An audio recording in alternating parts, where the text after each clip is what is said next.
எங்கும் உன் தாய் இல்லை, உன் தமிழ் இல்லை. இதை நன்கு மறந்து விடாதே, ஆள் மனதுக்குள் எழுதி வைத்துக்கொள். இந்த சூழலில் ஈழ தாயகம் பிறந்தால் என்ன நடந்திருக்கும்? உன் தாய்மொழியிலே உன் தேசிய கீதம் பாடப்பட்டிருக்கும், உன் தாய்மொழியிலே உன் பணம் அச்சிடப்பட்டிருக்கும், உன் தாய்மொழியிலே நீ மருத்துவம், பொறியியல் எல்லாம் படிச்சிருப்ப, சட்டம் எல்லாம் படிச்சிருப்ப.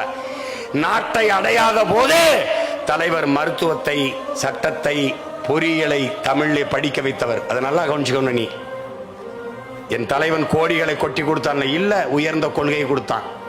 எனக்கு காசை அள்ளித்தரல, அவன் சுமந்து வந்த கனவைத்தான் எனக்கு கையளித்தான். நான் உனக்கு கடத்துறேன், அன்ன வென்றுட்டா கூடவா, இல்ல நான் நின்றுட்டான், எடுத்துக்கிட்டு போ, இன்னொரு தலைமுறைக்கு கடத்து. சுதந்திரால பல ஆயிரம் ஆண்டுகளாக நமது முன்னவர்கள் தூக்கி சுமந்த கதவு 800 ஆண்டுகளுக்கு பிறகு நாம் ஆளவே இல்லை.